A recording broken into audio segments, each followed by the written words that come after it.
And hello, everyone. Welcome to a brand new episode of Hot Topics. So, if you have no idea what we are about, where have you been? We've been at this for a while now. But just in case you are new to the show, let me tell you what we're about. So, this is the web series where we like to talk that real talk, right? We like to talk about things that no one really thinks about, no one really asks about, no one really ponders about, or there might be something that you always wanted to know, but you never really got to find out, things like that. So we like to take those things that are in the back and we like to bring them to the front and we like to be open, we like to be real, we like to be down and dirty here. So that's how we roll here at Hot Topics. So we are a tutoring company, a step ahead tutoring services. So we tend to focus on particular topics. So we tend to focus on things in health, mental health, finance, education, entrepreneurship, all that. So we tend to focus on certain topics. But basically, our idea is that any topic that we bring to the forefront, we like to explore using an educational point of view, an informational point of view. So basically, whatever topic that we bring forth, we are here to teach you and we are here to educate you. And our guests, they tell their life stories. And I personally believe that anyone's life story is what's the word? Anyone's life story is a thing of teaching, an instruction. I can't think of the word, but you know what I'm trying to say. Someone's life story is someone else's survival guide. Yes. I wanted to quote that in there. That's what I'm trying to say. And I have a guest on the hot seat, and she is she's getting on the hot seat. I'm trying to get all my words together. She's getting on the hot seat. She's with me today, and I can't wait to bring her on. So her name is Sandi Masori. I hope I'm saying her name right. Sandi Masori, and she is going to be on the hot seat. And give me 1 second. I'm just going to there it is. Okay. So let's get right into it. Who is Sandi Masori? Oh my God, I forgot the title of the episode. I'm telling you, I'm all over the place today. Before I even get to that, I forgot the name of the episode. So the name of the episode is Living with a Disability Part 5. So as you can tell, there's a part 1, 2, 3, and 4. Those videos are on our social media right now. So wherever you are watching this program, whether that's live or on the replay, check out our social media. You will find the other parts there. But we like to repeat topics because we believe that there is more than one way to see a single topic, and there are multiple perspectives and there are multiple stories to see the same thing. So that's why we like to repeat topics here on Hot Topics. So with that said, and the disability of discussion is once again attention deficit hyperactivity disorder, or which is commonly known as ADHD. This topic was in part 4 and we're bringing it back. We're bringing it back, people. Um, so don't be alarmed. We are repeating this on purpose for your benefit. All right, now I will introduce the guest. Her name is Sandi Masori, and I am going to tell you who she is. So, who is Sandi Masori? I hope I'm saying her name right. Let me tell you who she is. So, Sandi Masori is a self publishing strategist. She's a YouTube creator and formerly known as America's top balloon expert. Though she has achieved high honors, she's always felt like she was the black sheep of the family. Mm. Though she was a textbook case of ADHD, she she was the smart girl in the 70s and 80s. They didn't diagnose her as ADHD or hyperactive. They just labeled her a behavior problem and repeatedly told her if you would just sit down and focus, She was finally diagnosed in grad school while pursuing a teaching credential. It was like a light went off, and for the first time, she understood that it wasn't her fault. There was something else at play. All right. Well, I have some questions for her. So let's get right to it. I'm going to bring her to the stage right now. Hey, happy Friday! Hi, how you doing? Great, great. Thank you for having me. This is so exciting. Awesome, awesome. Yeah, so you definitely have a wealth of experience to share, and I can't wait to get right into it. Um, so I'm gonna hand you the baton, and I'm gonna have you. It's Friday. I'm gonna have you tell your life story. Wow. Okay. Gosh, where do I start? So, like you said, I mean, I was a textbook case. But growing up in the 70s and 80s, girls weren't, they would diagnose the boys hyperactive, but the girls, they didn't think that we could be hyperactive. I guess they thought it was just a boy thing. And the way that I actually found out that I was ADHD, I always knew that something was different. I always knew that I reacted differently to certain things, and that my brother was the golden child getting straight A's, and I was, the difficult kid, straight C student no matter what I tried. And actually, if you look at my grades through high school and college, you can pretty much go, oh, she liked that teacher, she didn't like that teacher, she liked that teacher, she didn't like that one.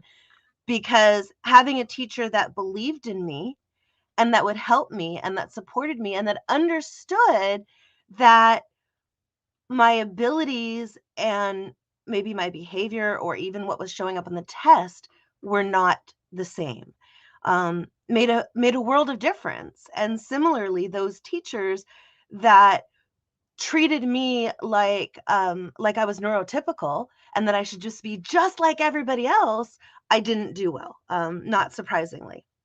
But the way that I got diagnosed was when I was in grad school. I was studying to be a teacher, and as I was doing my credential program, we went through a mainstreaming class. And in the mainstreaming book, there was a paragraph about that big. It was literally a paragraph about ADHD.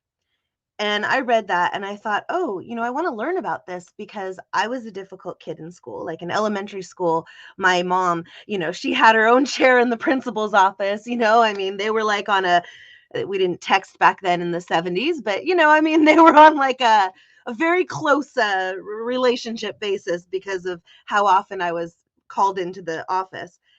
And so I thought, okay, maybe I can learn about this and, help these kids.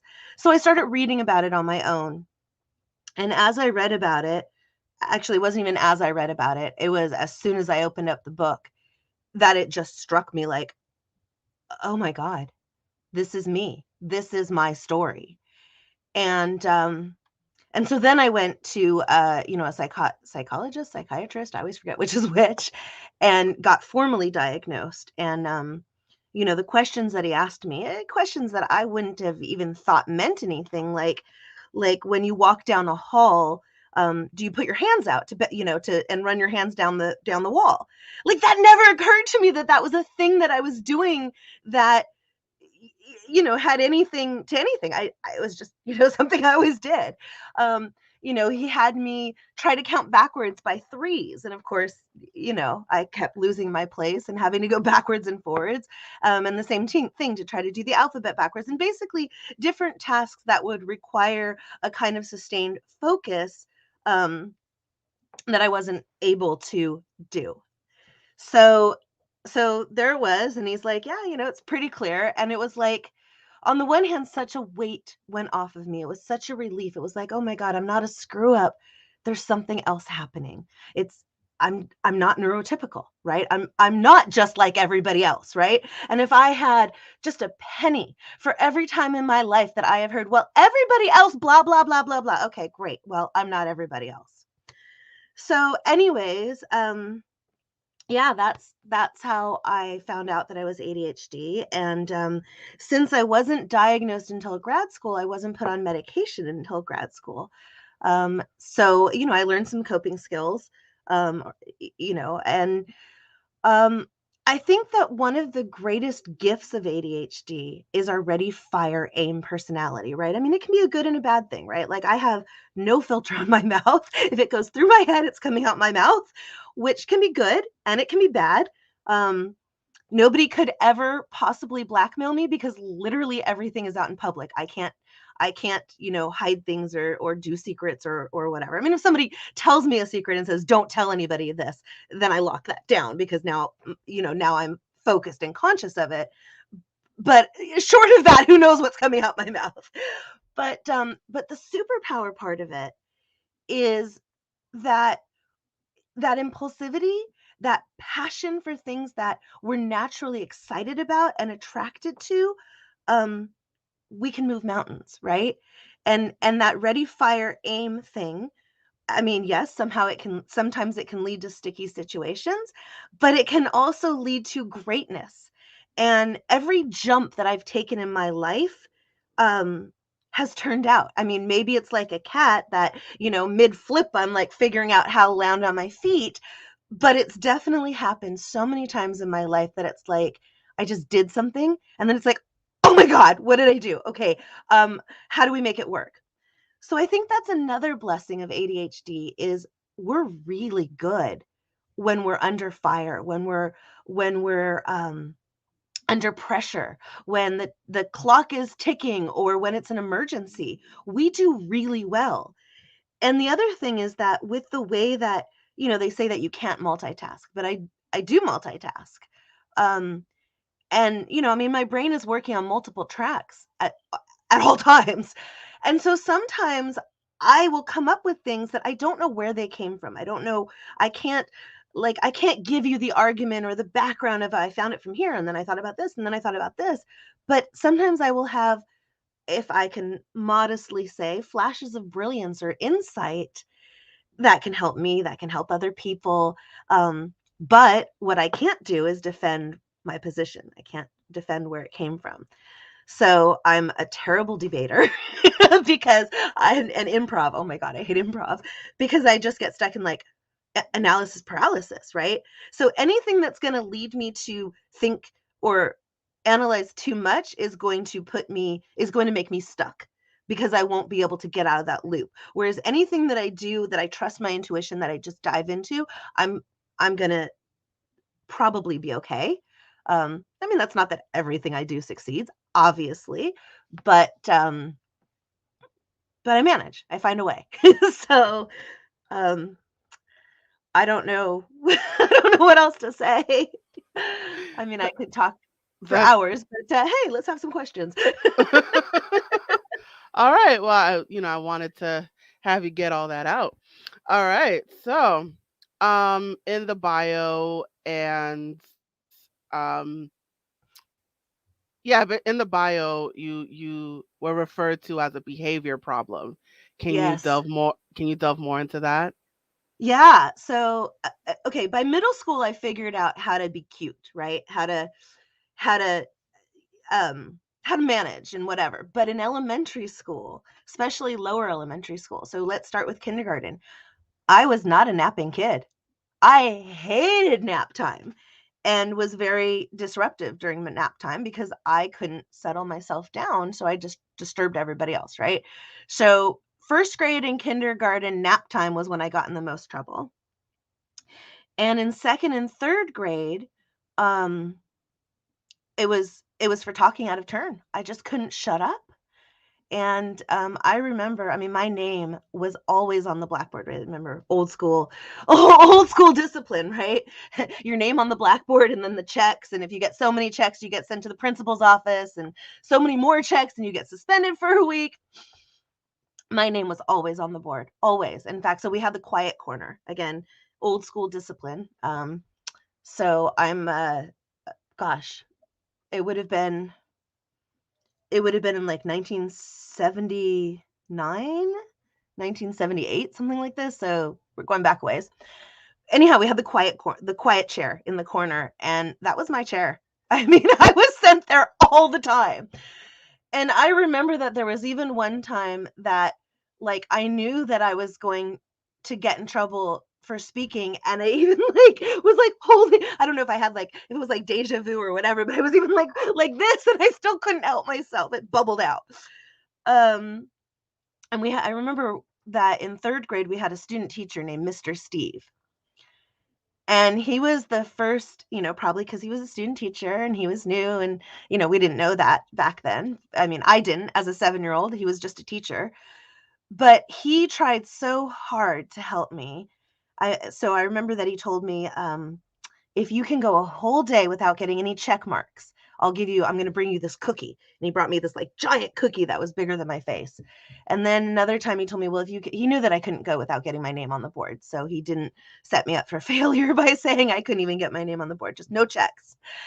And he gave me a lot of chances to, reconsider my behavior. But so then he said, okay, if you can go a whole week without getting any check marks, I'm going to take you to Baskin Robbins.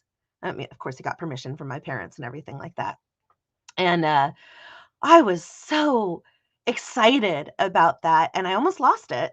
And if it weren't for the fact that he was trying so hard to catch me being good and to maybe not see some of my transgressions, I wouldn't have gotten that prize. And there were so many other um, field trips that I didn't get to go on in elementary school because I was in trouble. So many other activities that I didn't get to do. And not just that, I mean, talking about learning disabilities or learning challenges. Um, I'm not great with numbers. My mind, I'm very text oriented. I read and I read like crazy. And obviously, I mean, I help people publish. So but I'm not a numbers person. I'm not a math person. So in 5th grade, I was in the gifted class being pulled out for tutoring on my multiplication table, which, everybody else had memorized by 3rd grade. So, so there was that too. And then those learning challenges showed up later, especially in high school and college. I have a problem processing my thoughts. First of all, I process verbally. And second of all, I have a problem processing my thoughts in a timed written format. So again, in high school and college, I wasn't diagnosed. And I knew that a timed essay did not show what I knew. It showed basically really what it showed was, although I didn't know it at the time, was my ADHD because I couldn't focus my thoughts into, my thoughts were running faster than my hand could write. And so in college, I told the professors, like, hey, listen, you're not going to see what I really know in this format, but if you give me an oral exam, you will. And so now I wasn't part of student special services or whatever because I hadn't been diagnosed. Some of my professors were great. I went to UC Santa Barbara, and they said, no problem.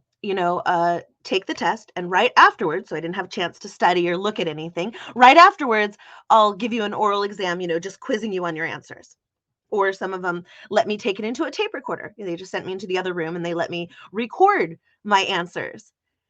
The difference between what I was able to demonstrate in that timed written format and in the oral exam was huge. But not every professor would allow me to do that because I wasn't part of student services, special student services. So, for example, I had a cultural anthropology class, and I loved it. It was one of my favorite classes. And back then, I had an almost photographic memory for text. Right now, I don't. It's 49 years old. Like so much is in your head, and kids and everything else. Like who remembers anything these days, right?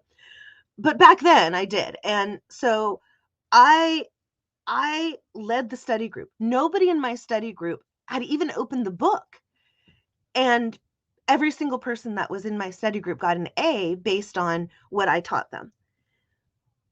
I got a C minus on the test because that was one of the professors that wouldn't let me take it orally, that wouldn't work with me. And even though I could even tell him where in the book, like literally where on the page in the book the information was from the questions, I got a C minus. So had I known before that, he would have had to accommodate me and my, I guess my processing style or learning style or whatever. He would have had to accommodate that and give me the test in a format that I could demonstrate my knowledge, not my inability to take the test. Um, so yeah, I kind of went a little bit around, but hey, ADHD. So there you go. So it when it came to I guess your educational upbringing, it sounds like I wanted was it challenging for you going through school, going through college, going through graduate school? Yes and no. So on the one hand, like I said, I'm very blessed to, have an above average intelligence. So the things that I got, and I didn't have to work hard for it. And the things that I didn't get, I didn't get. So, for example, I remember in college, I took physics. And I think I even took physics for poets. And I remember I read the page one time 37 times and had no idea what was on it.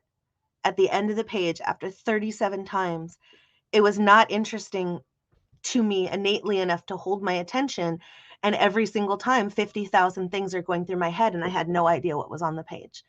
So, in that way, yes, it could be very challenging. I mean, I guess the blessing of having been undiagnosed is that I've learned to gravitate towards my strengths rather than try to beat myself into submission on my weaknesses, I guess.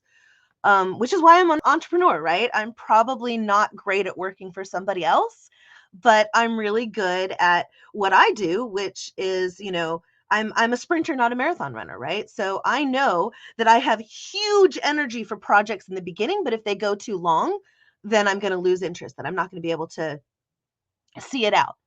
So projects that are pretty compact in terms of the amount of time that they take. 3 6 months is I can do. That's generally the timeline for helping my authors. And projects that have a definite start and a definite finish, right? So something that you're just doing the same thing day after day after day after day, and there's no progress and there's no benchmarks and there's no sign of success and there's no end, would really not work for me. um so I guess by learning to play to my strengths, I learned how to cope in spite of the challenges. But definitely, I mean, it shows up even in I mean, obviously not even in my life, in other ways, in that I can be very overwhelming.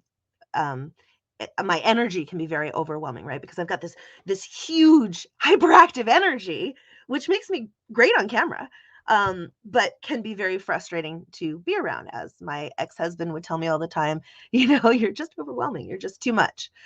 um and so, when I meet somebody and I start to become friends with them, I almost feel like I need to give them a care and feeding manual, so that they understand that, a um if I say something offensive, I absolutely didn't mean it. I'm careless with my words, even though I try to be careful. But again, that's that. Think it, say it. No filter thing. And I don't know how to read people, so I really depend on people to tell me straight to my face what's going on, because I never want to hurt somebody. I never want to offend somebody. And if I have, and you let me know, then I will make it right away.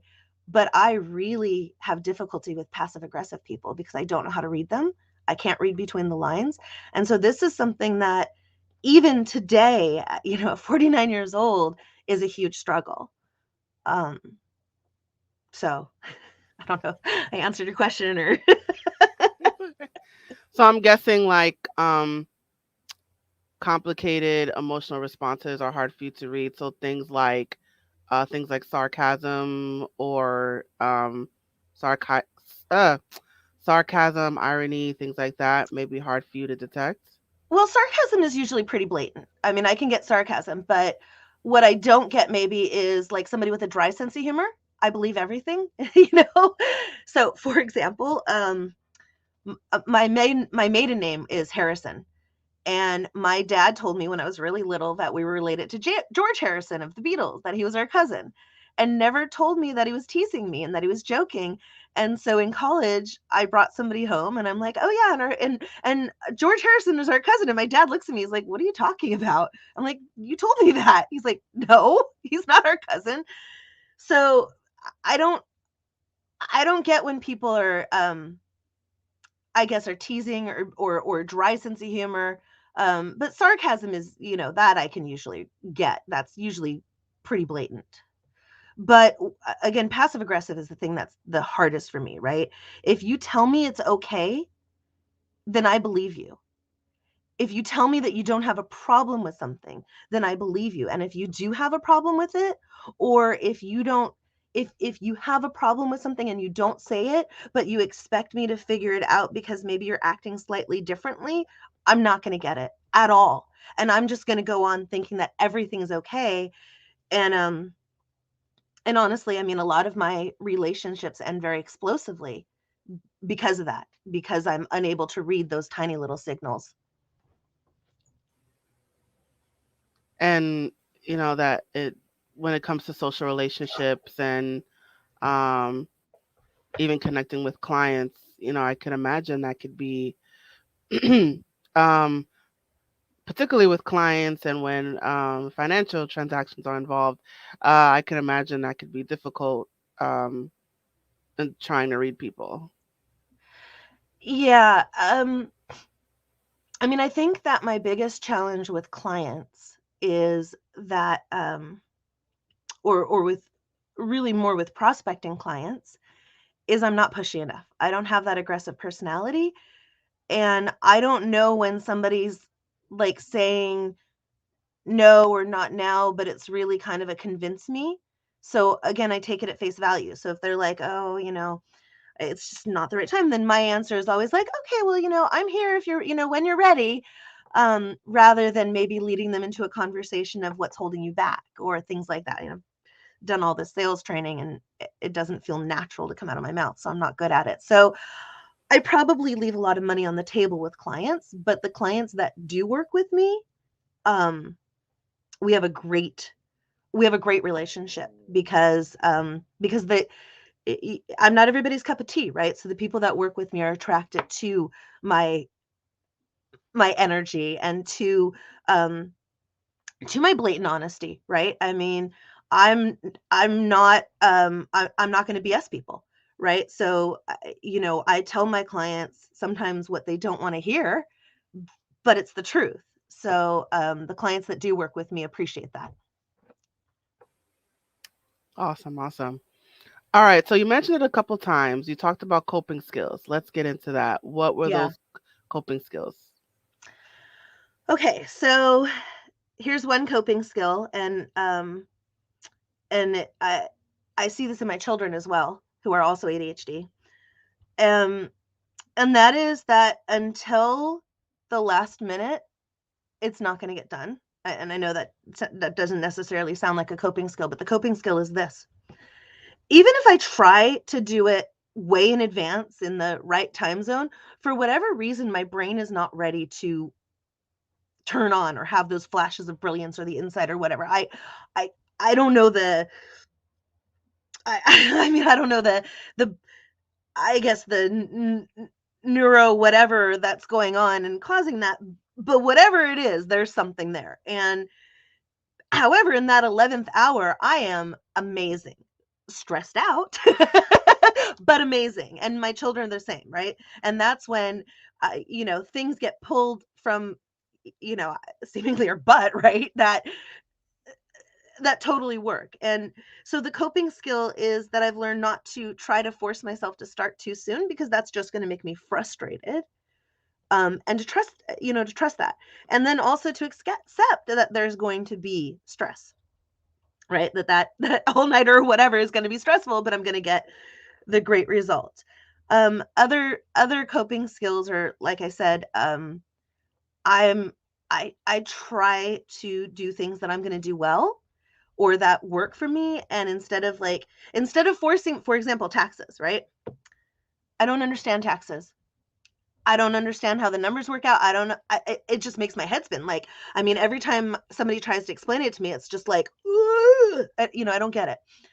So I have an accountant. I have a bookkeeper, like I need to have support in those areas that I'm not good at and I'm not going to be good at, rather than trying to force myself to be good.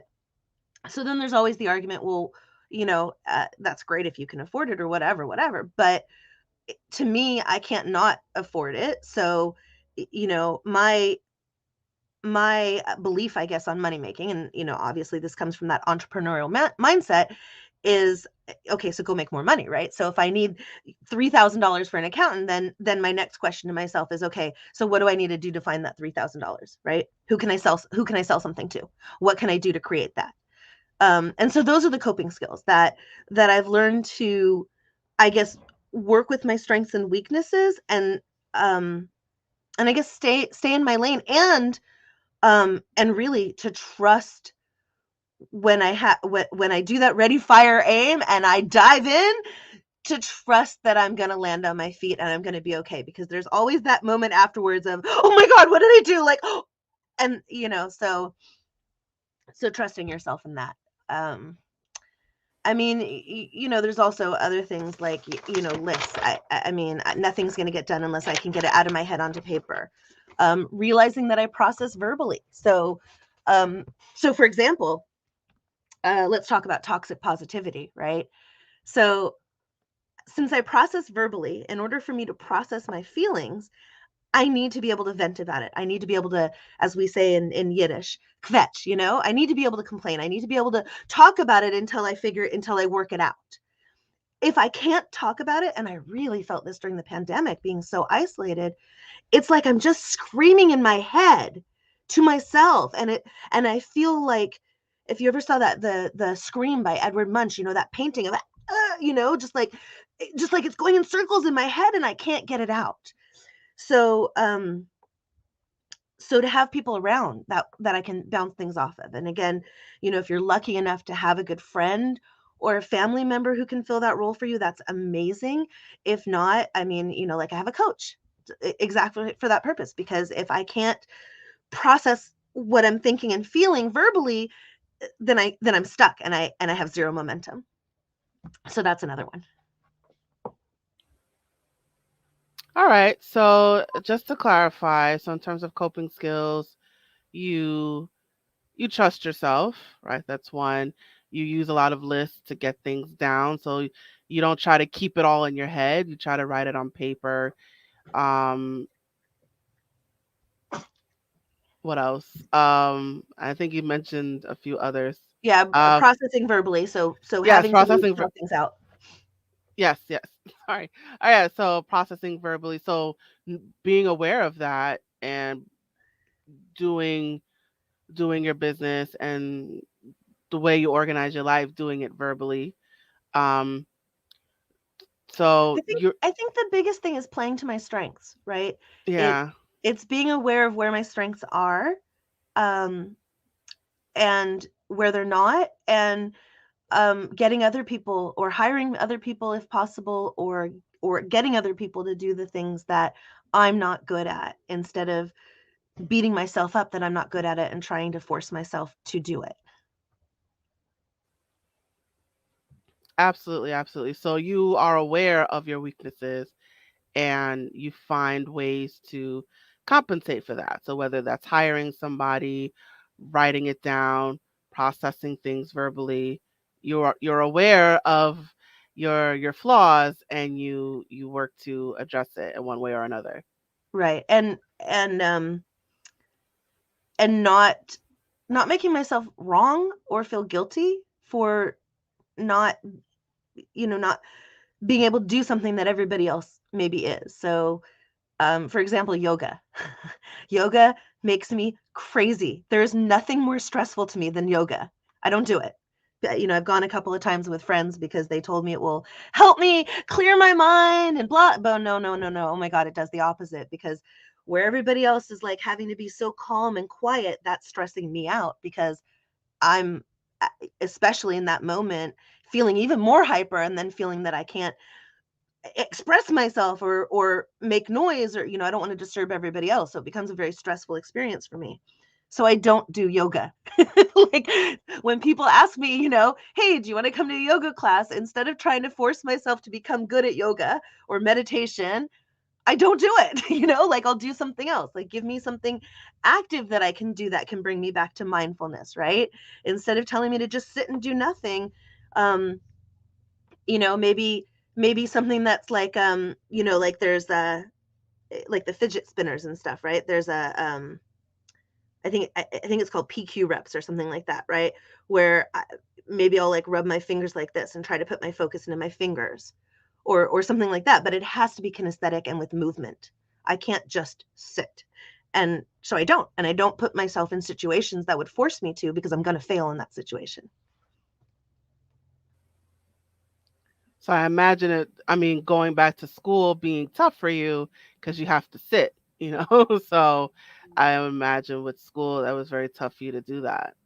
Right. Well, so if it's something that I'm interested in, then it's not tough, because so there is the superpower, right? So what a lot of people don't know about ADHD, everybody focuses on the inattentiveness and on, the scatterbrained or the hyperactive, but then there's also this tendency, when we're into something, when we're interested in something, when it's innately interested. Unfortunately, I have not figured out how to trigger this, for something that I don't innately find interesting. We can hyper focus. So what that means is, for me, for example, I mentioned before, I love reading. My preferred genre is paranormal romance. But when I'm in a book, literally, and I do mean literally, the house could burn down around me and I wouldn't notice, because I am completely in my bubble of the book. It's the same thing when I'm working on a project, right? That's really interesting. Or the same thing that when I'm taking a class where the teacher is engaging or where the subject is deeply interesting to me, it's not a challenge. I just get it. Um, but if I and then there are some things that are interesting to me but do take some effort and some work. And then there are things that there's no point. I'm never gonna get it. So one of the things that I've been finding very challenging in this past couple of years is all the Zooms. So I definitely am much more attentive, much more interested, much more um I guess I think it's about the energy, in a live event than an online course or an online, like I got to the point during the pandemic that I was like, I cannot sit in front of another Zoom. Like, my attention for it is gone, and there's so much else going on, or whatever, that it's just like, this is not the modality for me. But a live event, absolutely. So so it's not across the board, like every class. It really depends on, I guess, how much it intrinsically is interesting to me, in whether my focus is, sucked in that hyper focus, or whether I am like, I don't know if you've ever seen Clockwork Orange, like trying to hold my eyes open to stay, engaged in it.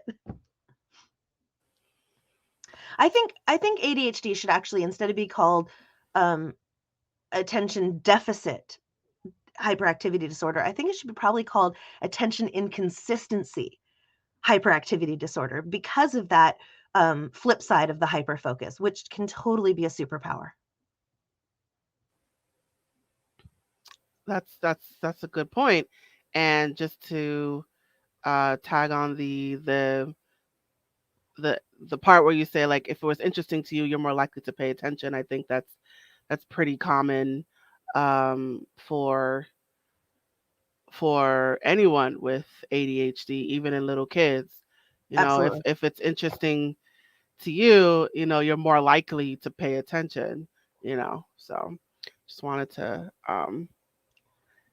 just wanted to put a star on that point there. Um, so I wanted, if you're comfortable talking about this, you said in the preliminary interview that one of the things that you used to focus was crystal meth. If Okay. you wouldn't, if are you okay talking about Yeah. that? Yeah, I don't mind. So we're going back in high school. Just to be clear. In high school, again, back in the 80s, well, I guess crystal meth is big everywhere always now, but back in the 80s it was really coming up. And in the high school that I went to, it was called Patrick Henry, and there was a big drug bust there, and the news dubbed it Patrick Henry Let's Get High School. Give me liberty or give me meth. So just to kind of set the scene a little bit. But I found that it wasn't a party drug for me. It wasn't fun for me. It didn't give me the same feeling that it gave everybody else. But what I did find is that if I had just a tiny bit and I would swallow it, I didn't snort it, I could stay up all night and study. And I could cram for the tests and I could sustain focus. And the I think the reason that I had mentioned it to you in the preliminary interview was because I had said that it was a question that had I been asked earlier, I could have been diagnosed earlier. So, for example, I think in my first year of college, they put me on Prozac for depression, but it was the wrong medication because I wasn't actually depressed. Clinically, I think it was more situational. I think it was more growing up being told that, if you would just sit down and focus, you're so smart. Why can't you do this? Everybody else can. Why can't you be like everybody else? So I think that's bound to create self-esteem issues and depression issues, right? But it's not something that Prozac can solve because it's not a chemical depression. There's something else at play. So one of the questions that the psychiatrist had asked me is, do you have any history of drug abuse? To which I answered, no, I had never abused drugs in my mind. I had used them medicinally. I had used them as a study aid, but that wasn't abuse. I wasn't partying like some of my friends or taking a line every hour or, like getting strung out or anything like that. It was very much targeted with a purpose. I also knew, had anybody ever asked me, that if I drink too much coffee, right? Like if I had like 5 espresso shots, rather than making me hyper or giving me energy like it would to other people, I would fall asleep. Like it would make me tired. And both of those things are because of the way that, the ADHD brain processes it differently, right? They're not sure if ADHD is, I think they've connected it to dopamine, but they don't know if the dopamine shooter is not shooting or if the receptor is not receiving. Whatever it is, speed fixes that, right? Now, and that's why almost all of the ADHD drugs, not all of them, but almost all of them are stimulant based. The majority of them, the most popular ones. And because it works differently. Now it's really hard to find the right levels. And everybody's brain chemistry is so different, and what works for one person might not work for another. Like myself and my 2 children, all 3 of us are on different well, I'm prescribed the medicine. I don't actually take it, but because the side effects, it's hard to get through the 2-week side effect window, but we can get back to that. But that's why. So had they asked me originally, hey, have you ever tried street drugs, or what drugs have you tried and how did they affect you? We might have been able to get the correct diagnosis earlier. Um, but also, I mean, in my experimental phase, like I realized that nothing affected me the way that it affected other people, even alcohol.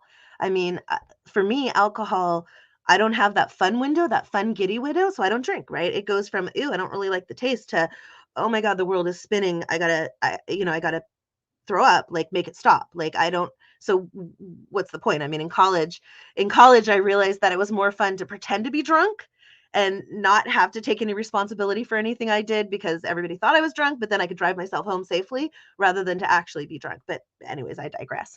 Um, but yeah, so back to what you were asking about crystal meth. That was my experience with that. And since I've been diagnosed, and since I've been an adult and not in high school or early college, I have not.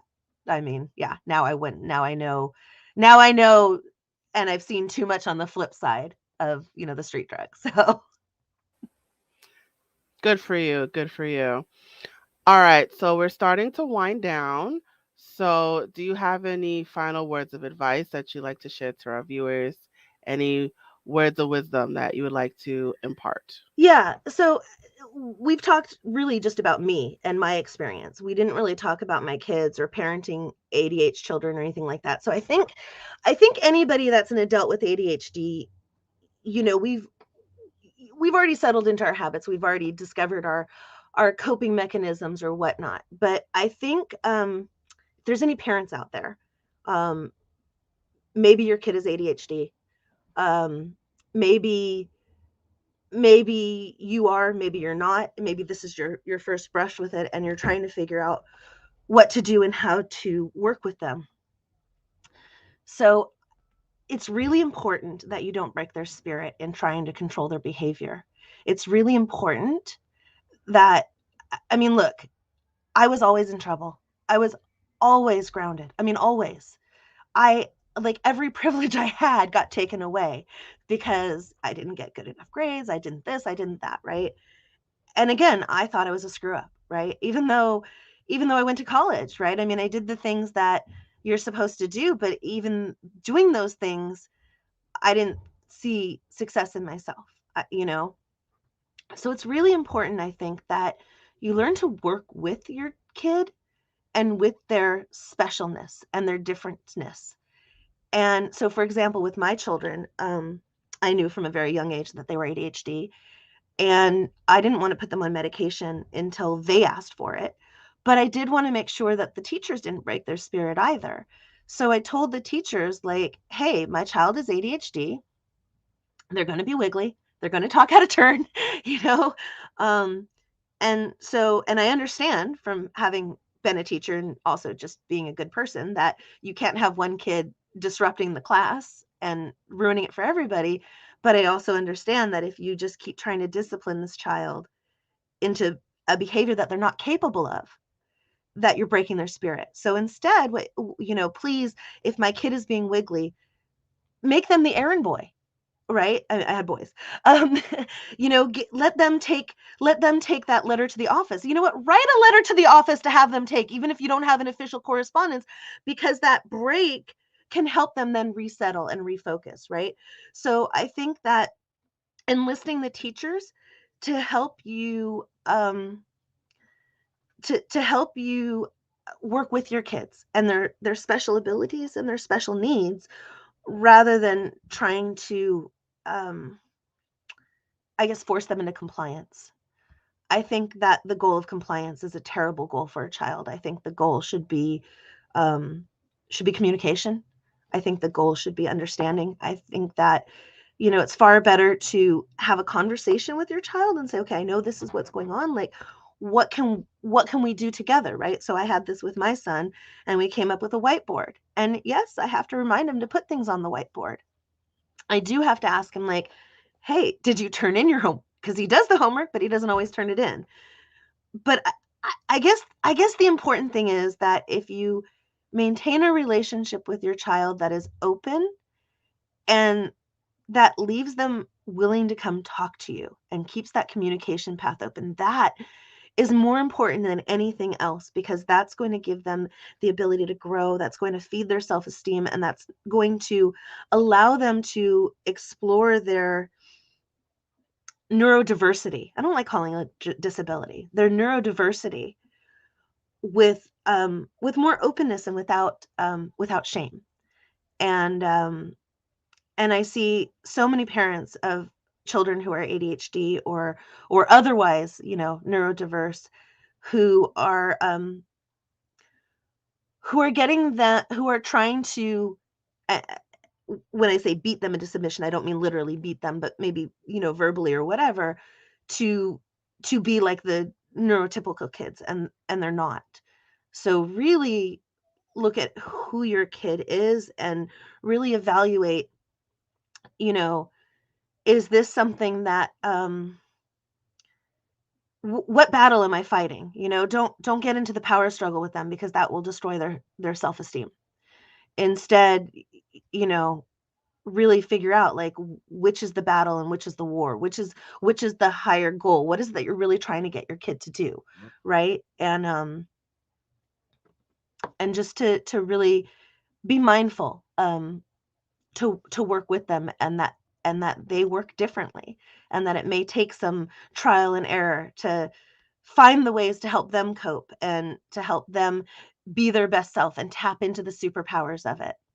So that's I guess the biggest thing that I could say is if you're a parent with a neurodiverse child, especially if you're just starting down this road, maybe the teachers just told you, hey, I think your child might be hyperactive or something like that, to really go in there with a child-centered, I guess, view, and be there to advocate and support for your child, not just try to get them to conform. Awesome. Thank you so much for that. All right, I want to try to get to your promo. Time is going. Okay, so you guys, her contact information, Sandi Masori, is scrolling below. She is on Facebook, LinkedIn, and Instagram and YouTube. So definitely follow her on all those things on all social media. And you could check out her website. It is expertbookforyou.com. Can you briefly talk about your services? Yeah, so I help people self-publish. My main niche is business authority books, so that is people who are establishing themselves as the expert in their niche or industry. But I've also done memoirs, I've done some fiction books, I've done some poetry books. So if you are interested in writing a book, you can visit my website, expertbookforyou.com. And I have an offer of getting a free copy of my best-selling book, Book It, which is a book all about how to write and publish your book without going crazy. So there's a lot of ways to help you get it out of your head and onto paper. I can't get it centered. There we go. Especially if you're someone like me, that maybe is intimidated by the blank page or has a hard time, like getting started or overwhelmed by these kinds of things. So there you go. I invite you to download a free copy of my book, Book It, at my website, expertbook, the number 4 and the letter U.com. Awesome, awesome. And you have a whole list of books on Amazon.com. Oh, I wanted to make that scrolling. Yeah. Okay. I So have I have 7 books on Amazon of my own. Yeah. all right, I'm just gonna share this quickly. All right, I'm just gonna pull it up on the screen. Give me 1 second. Okay, so there we go. Is your whole book collection here? Yes.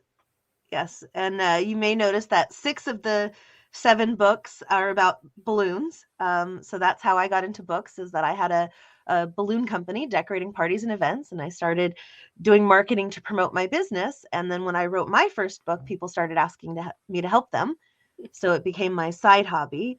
And then when I got divorced, I pivoted into doing the books full time. So that's why there are such weird, such very diverse subjects as balloons and books.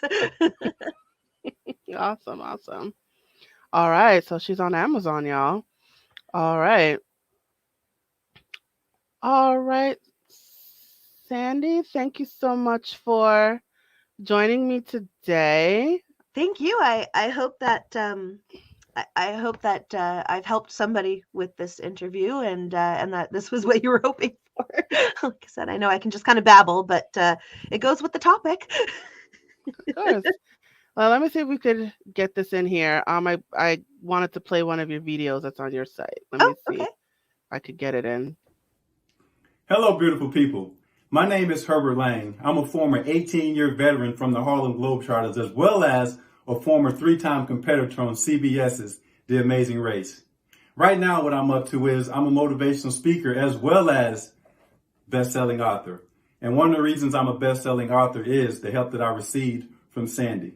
So if you're looking to get out there and get your book into the right hands, I highly recommend the services of Sandi Masori. One last thing before I go, kindness is free. Have an amazing day. Awesome. I Herb's wanted to amazing. I want to get that in. All right, so thank you for joining me. I'm going to place you backstage now. And you guys, it is just you and I. So, wait, let me get up my banner. Whoa, let me get my banner. Give me 1 second. Get my banner. There it is. Okay. So, we have reached the conclusion of our episode. Thank you so much for joining us today. Wherever you are watching this video right now, follow us.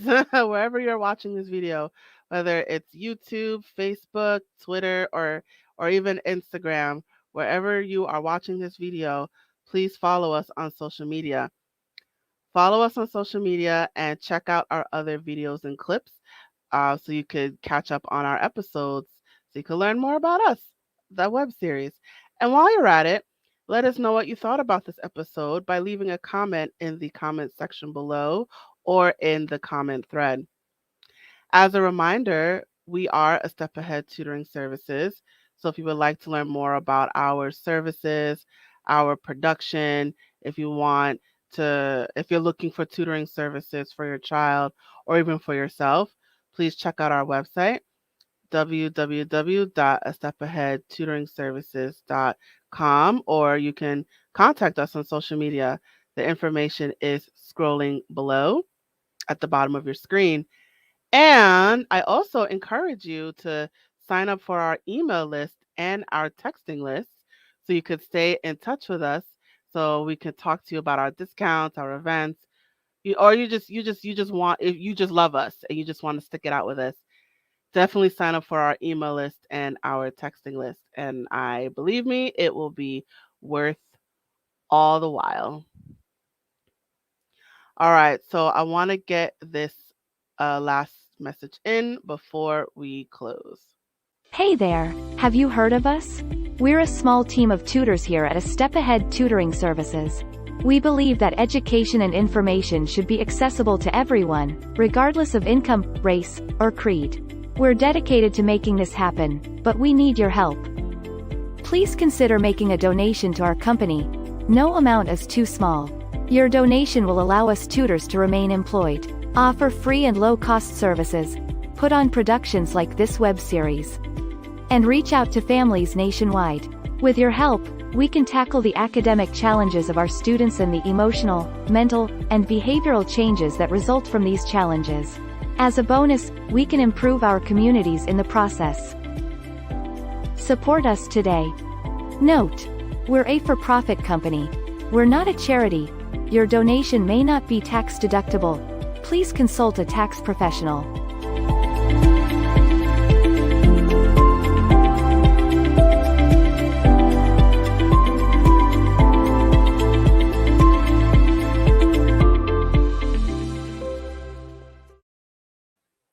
Absolutely. So please consider making a donation today. And that is it for the episode. Thank you so much for joining us. I hope to see you at the next episode. And now, signing off.